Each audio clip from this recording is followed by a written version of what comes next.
Miami Lights. To Miami Lights. The MiamiLights.com.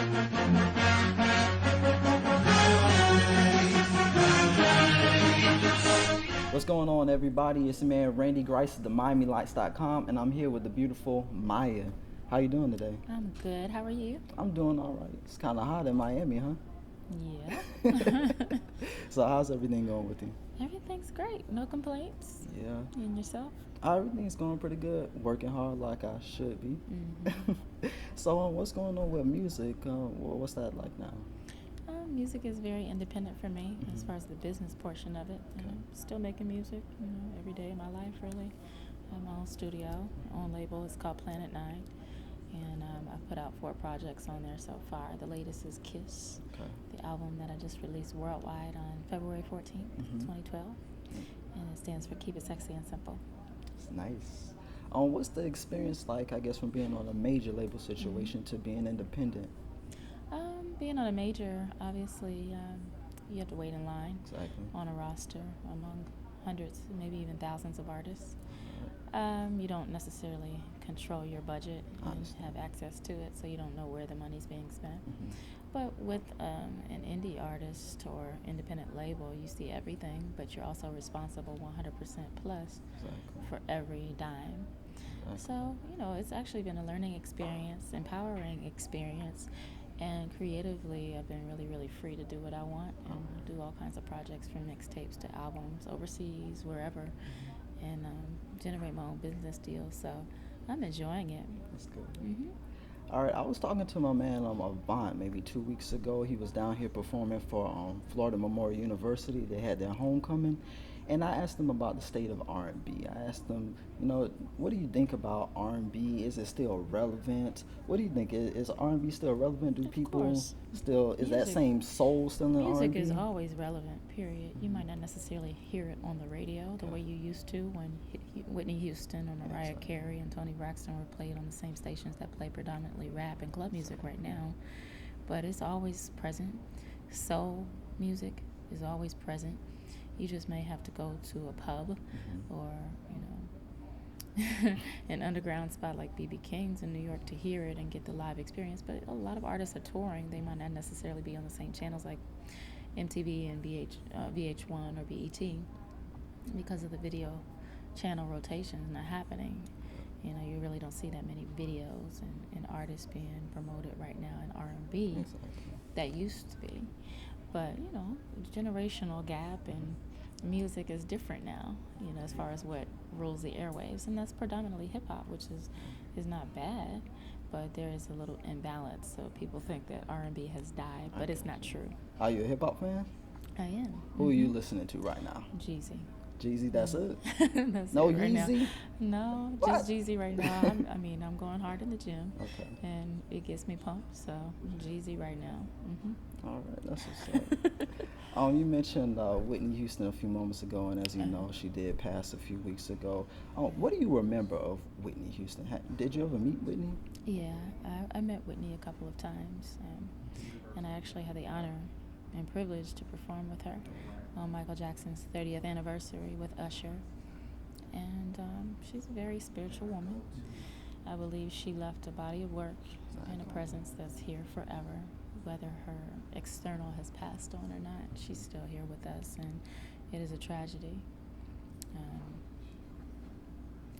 And an unfortunate tragedy and a loss to the music community and entertainment business as a whole, but she will dearly be missed.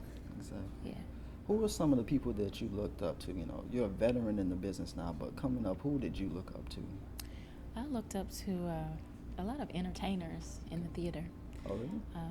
It was theater that was my passion, acting, singing, and dancing, and the greats like Gregory Hines that I saw when I was 10 years old live for the first time on Broadway in New York City, Jelly's Last Jam, Sammy Davis Jr.'s, Lena Horne's, Josephine Baker. They were entertainers, the Nicholas brothers. Yeah. They came from that old Hollywood era. Exactly. And they also broke a lot of boundaries for African Americans in the United States and abroad. So just artists in general. And I think my favorite musician ever is Prince. Prince? Yeah, Okay. Musician, artist, actor, Why do composer, you say businessman. Prince? He's a businessman. Yeah. I admire a lot of things that he's done in the music business. He's independent, but he's ruling and he's owning it right now. And that's really inspiring to see somebody own everything and actually sit down and talk to new artists and say, this is the deal. You can own your own masters and make it work for yourself. Yes, technology, there are a lot of illegal things happening with downloads, but empower yourself. It can be a positive thing. Use your fan base and sell your stuff online, and that's exactly what I just did for Kiss. So he's an inspiration and a mentor, and Kiss is now available on mayamaya.com. My mom is actually handling it. It's so funny because it's like what Master P used to do, and Jay Prince, but Prince as well. He's an international superstar and phenomenon, but me and my mom are like distributing CDs through my website right now. It's so funny and chitlin circuit, but it's incredible at the same time. That's almost like old school selling out your trunk. Like, I got these CDs. Yeah, my fans want it, so I just decided to manufacture my own, and here you go. There's no reason why you shouldn't have or be able to access or have access to your fans and supply them with their demands. Now, you mentioned that Prince is someone that you looked up to. Do you still do the dance school?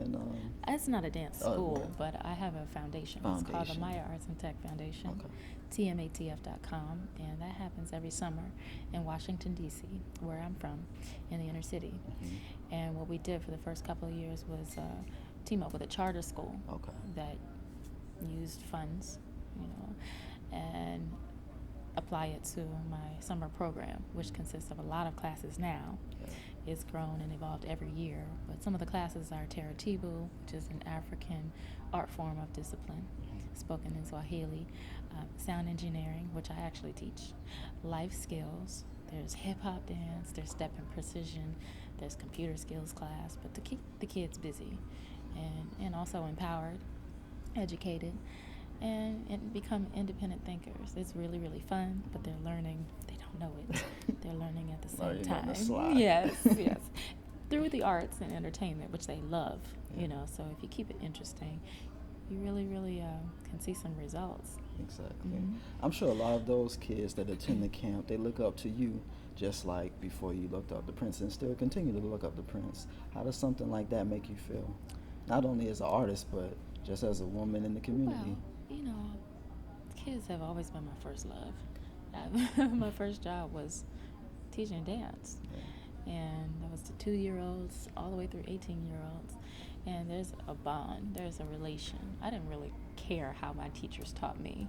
It was always talking down to students, but I know that I relate just as an individual and a human being and how to communicate with people and keep it fun, So that right there feels good in itself, for them to actually listen to you, want to be able to talk to you, not scared of you, but still respect you and admire you, but see themselves in you. And being from that area, not many people think that DC is a market where you can so-called make it or be successful. I just asked Wale.